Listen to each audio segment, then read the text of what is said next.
The Star Wars Expanded Universe went through a bit of a fun transformation while the prequels were releasing. Before their release, any knowledge about the Jedi Order, the Clone Wars, or really any events prior to the rise of the Empire were kind of the stuff of legends, with competing ideas and in-universe rationalization by talking about a lack of records. There was even a storyline in the Dark Nest trilogy where Luke and Leia learned about Padme and Anakin's relationship through a series of unlocked recordings of scenes from Episode 3 stored within R2-D2. But after that, once you get to the Legacy of the Force novels, we were a few years past the release of the prequels, and there are a bunch of comments about pretty oddly specific information from the movies, which apparently are common public knowledge. There's some possible explanations for why these characters might know what they did, so I'm not necessarily saying these facts can't be public knowledge, but they still kind of stand out as weird to me, and we're going to talk about 3 examples today. The first one we're going to talk about comes from Revelation by Karen Traviss. The book finally has the big reveal that Jacen Solo is a Sith Lord, which is why, naturally, every character spends the whole book talking about Jacen as if they already know he's a Sith, and why we spend most of the time with Boba Fett. Jaina Solo, Jacen's twin, knows she must eventually confront her brother, and so she's gone to train with the best, most accomplished Jedi killer in the galaxy, Boba Fett apparently. While she's training on Mandalore, she eventually earns her way into the local culture, and they start joking back and forth. One of the Mandalorians joke that they can't get too attached to Jedi because, like livestock, eventually the Mandalorians are going to have to kill them. Jaina mostly takes it in stride, thinking, quote, "Nothing personal, no worse than all the head-rolling jokes her father had made about Jango Fett's demise.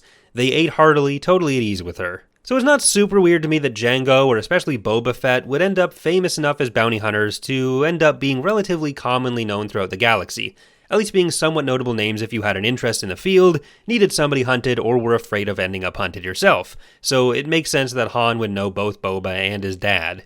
But it's a bit weirder to me that Jango was well enough known that not only was his involvement and death at the Battle of Geonosis known, even his specific manner of death was known, despite the fact that Boba pretty quickly collected his dad's body. Even if Mace Windu went back to the Jedi Temple and wrote down that he had in fact beheaded Jango Fett, I'm not sure how that knowledge would leak out to the more general public. Our second example gets to kind of the same idea, and this also happens in a conversation between Jaina and Boba later on in the same book. In this conversation, Boba and Jaina are talking about Boba's position that all Force users, Jedi and Sith, are trouble. He talks about how they cause every big war, but he opens up by saying his initial hatred came from the death of his dad. Quote, "Mace Windu killed Dad.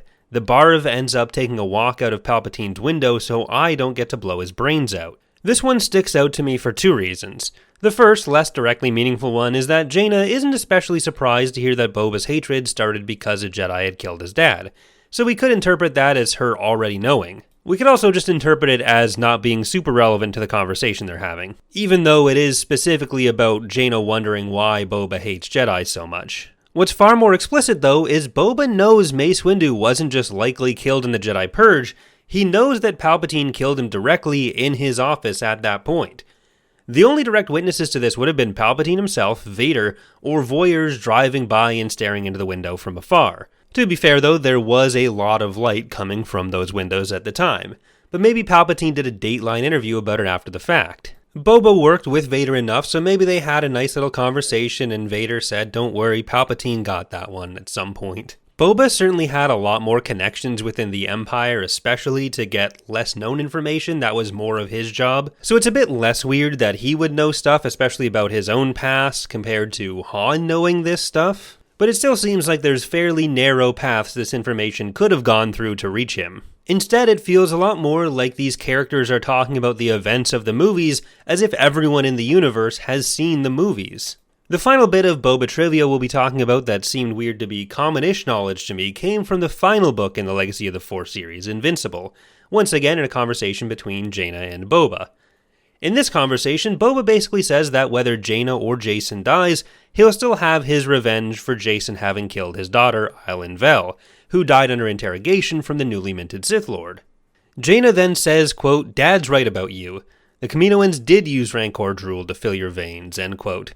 So apparently Jaina and Han also knew that Boba was a clone, and specifically a Kamino-made clone. This is something we obviously see Obi-Wan learning in Attack of the Clones, so presumably the Jedi Order as an organization technically knew that, But once again, I'm not sure how that information gets out from there, or how many other people would even know. Boba is supposed to be this intimidating, mysterious figure in universe who just comes and you don't want to deal with him. But these books make it kind of seem like everyone just kind of knows every bit of information about his life already.